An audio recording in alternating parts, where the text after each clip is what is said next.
始终已服下九窍金丹，借助心脏循环之血不断冲刷，妖力才会流遍全身，发毛为时生机已断，肌若吞服，必死无疑。妖力才会流遍全身，发毛稀碎，好好的活下去。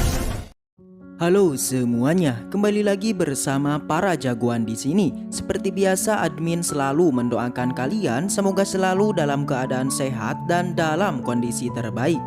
Di video kali ini, admin akan melanjutkan cerita dari Immortality Part 2. Penasaran dengan kelanjutan alur ceritanya dan tak berlama-lama, langsung saja kita masuk ke isi ceritanya. Cerita kembali dilanjutkan di mana kini memperlihatkan Pang Han yang tengah melakukan pelatihan. Bersamaan dengan itu, tak disangka di sana tiba-tiba terlihat adanya seseorang yang tengah terbawa arus sungai. Jelas itu langsung membuat Pang Han menjadi sangat terkejut. Dirinya lantas langsung menghampirinya dan mencoba menolongnya. Akan tetapi hal itu memang terlambat di mana saat ini orang tua itu telah tewas dan dia adalah Bai Chan. Awalnya Pang Han berencana akan melamporkan pada keluarga Han, akan tetapi setelah dipikir ulang nampaknya rencana itu sudah pasti akan merugikan bagi dirinya. Dikarenakan jika anggota keluarga Pang mengetahui Pang Han melakukan pelatihan bela diri, maka sudah dipastikan dirinya akan mendapatkan hukuman dari keluarga itu.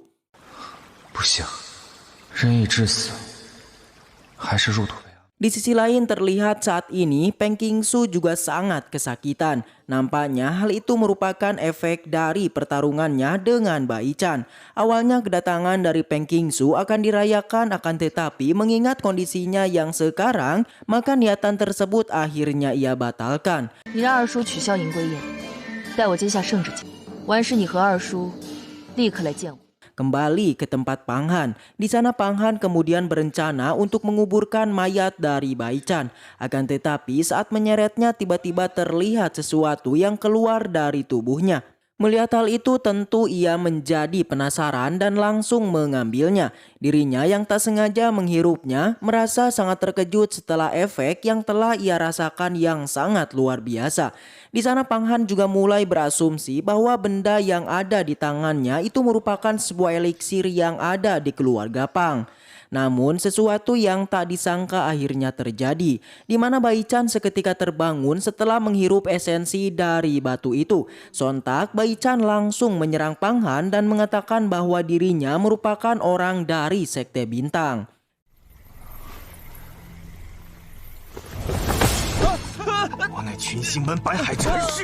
Di sana Bai Chan lantas menjelaskan terkait pil Jiu Qiu yang dapat menyembuhkan lukanya dengan sesaat. Nampaknya pertemuan ini memanglah sebuah takdir, di mana di sana Bai Chan mulai mengamati Pang Han yang merupakan seorang budak dari keluarga Pang. Tak hanya itu, Bai Chan juga melihat punggung Pang Han yang terdapat beberapa goresan akibat penindasan keluarga Pang. Melihat hal itu tak disangka tiba-tiba Bai Chan langsung menawarkan Pang Han untuk menjadi muridnya. Dirinya juga berencana akan memberikan kedua pusaka yang telah ia dapatkan. Namun syarat untuk itu semua, Bai Chan meminta Pang Han untuk membalaskan dendamnya pada Peng Qingsu. 给我报仇这一口，你日后功夫必会突飞猛进，只需要杀了方清雪那个恶妇。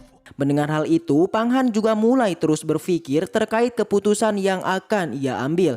Di mana syarat dari Bai Chan saat ini memanglah sejalan dengan Pang Han yang selalu ditindas dan diremehkan oleh keluarga Pang. Tak hanya itu, ia juga memang ingin balas dendam pada Peng Qingwei yang selalu menghukum dirinya tanpa belas kasih. Setelah memikirkan semuanya, Pang Han akhirnya memutuskan untuk menerima tawaran dari Bai Chan. 师傅在上，请受徒儿一拜。 Dan kini Pang Han telah resmi menjadi seorang murid dari Sekte Bintang, di mana Sekte Bintang merupakan salah satu sekte yang tergabung dari 10 besar sekte di dunia. Di sana Bai Chan juga mengatakan terkait rencana awalnya yang akan memulangkan 2 pusaka pada ketua Sekte Bintang. Akan tetapi kondisi yang tidak memungkinkan mengharuskan dirinya memberikan 2 pusaka itu pada Pang Han. Bersamaan dengan itu, Baichan juga langsung melakukan tindakan untuk menyatukan pil Jiu Qiao dengan tubuh Pang Han. Saat yang sama, Baichan juga terus menjelaskan terkait efek dari pil tersebut yang tentu sangat luar biasa, di mana pil Jiu Qiao memungkinkan bisa mempercepat latihan dari penggunanya. Kondisi Baichan yang memang sudah sekarat membuat dirinya langsung mati setelah melakukan penggabungan pil dengan tubuh Pang Han. 妖力才会流遍全身，发毛稀碎，好好的活下去。 Di sisi lain terlihat saat ini Peng Qingsu yang sedang memikirkan terkait kematian Baichan yang belum dengan jelas. Untuk itu ia pun kemudian memerintahkan anak buahnya untuk pergi ke sungai Luyuan dan mencari mayat dari Baichan. Kembali ke tempat Pang Han yang saat ini Baichan telah ia kuburkan. Tentu kondisi ini memang sangatlah menyedihkan bagi Pang Han, di mana ia baru saja mendapatkan seorang guru dan kemudian berpisah seketika. Namun nampaknya Baichan juga bukanlah orang biasa, di mana di sana juga terdengar perkataannya yang mengharuskan Pang Han untuk menemuinya setelah melakukan pelatihan. Di mana di masa depan Baichan akan mengajarkan beberapa teknik yang telah ia kuasai. Tak hanya itu, Baichan juga mengatakan bahwa Pang Han harus mempelajari pusaka dari lukisan naga Huang Quan yang masih terdapat sebuah misteri di dalamnya. Mendengar hal itu, Pang Han lantas bertekad untuk memenuhi semua permintaan gurunya itu. 以后就要靠你自己了。徒儿定当完成遗愿，救您重生。 Keesokan harinya di kediaman keluarga Pang, di mana di sana terlihat petinggi keluarga tengah memberikan sebuah informasi terkait Peng Qingsu yang akan memilih orang terbaik untuk mengikutinya pergi ke Gunung Yuhua dan tinggal di puncak petir ungu. Mendengar hal itu, Pang Han nampaknya sangat menginginkannya. Namun kembali ia selalu mendapatkan perlakuan layaknya orang yang tidak bisa meraih keinginannya itu.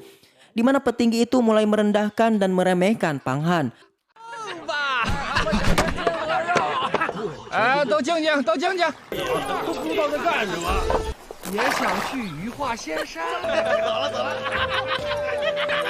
Setelah itu di malam harinya, seperti biasa ia selalu melakukan pelatihan bela dirinya. Tekad yang begitu kuat membuat dirinya tanpa lelah terus melakukan pelatihan.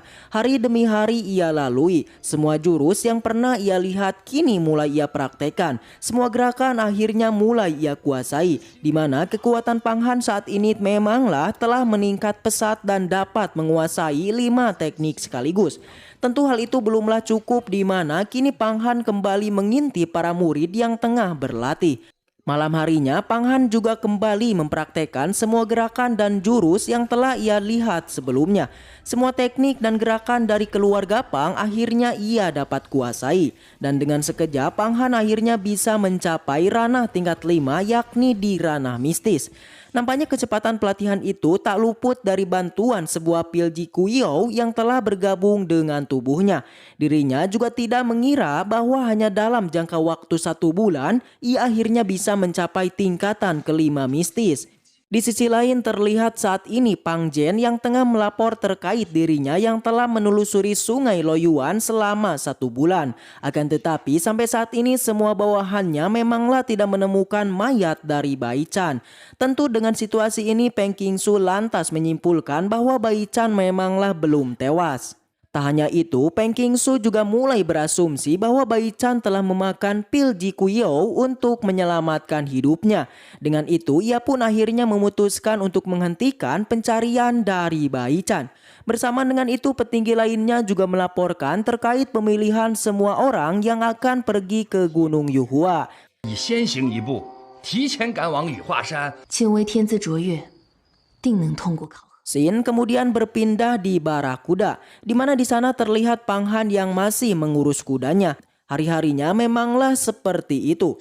Nampaknya saat ini Pang Han sangat sedih karena akan ditinggal kuda kesayangannya itu. Tak lama setelah itu tiba-tiba di sana datanglah segerombolan orang yang tengah melakukan patroli. Pang Han yang masih berada di Barakuda tak disangka malah dituduh sebagai pencuri. Ia pun lantas langsung dipukuli oleh semua orang yang ada di sana. 一定要检查好，不能出半检查。Di sisi lain tak disangka di sana juga ada Peng Qingsu yang terus mengamatinya. Pukulan demi pukulan terus ia terima, membuat akhirnya Pang Han menjadi tak tahan. Semua orang kini dengan sekejap dapat dikalahkan oleh dirinya. Keributan ini jelas mengundang semua orang dan bahkan petinggi keluarga juga ada di sana.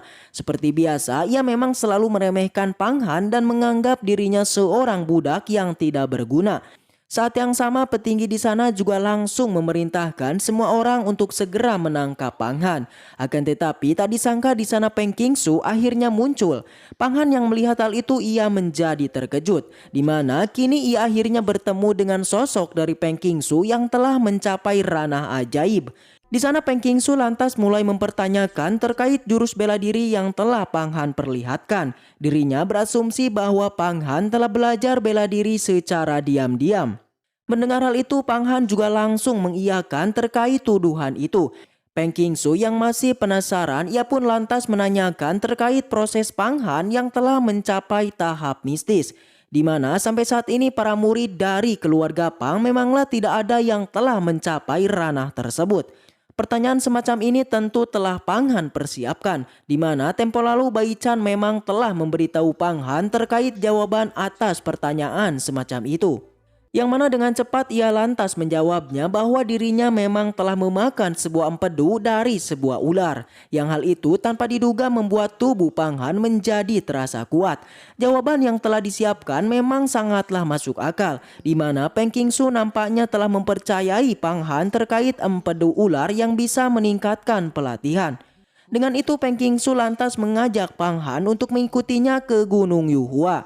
Mendengar hal itu, semua orang yang berada di sana menjadi sangat iri. Pang Han yang mendengarnya juga sangat gembira, di mana akhirnya Pang Han bisa keluar dan bisa melihat luasnya dunia. Dan cerita pun bersambung. Sekian alur cerita Immortality Part 2. Dan jika kalian suka dengan Donghua ini, saya dengan senang hati dan bangga akan melanjutkan ke part selanjutnya. So, segitu aja cerita kali ini. Mudah-mudahan kalian semua terhibur dengan alur cerita yang Mimin sampaikan. Dan sampai jumpa di video selanjutnya. See you again next time, and seperti biasa.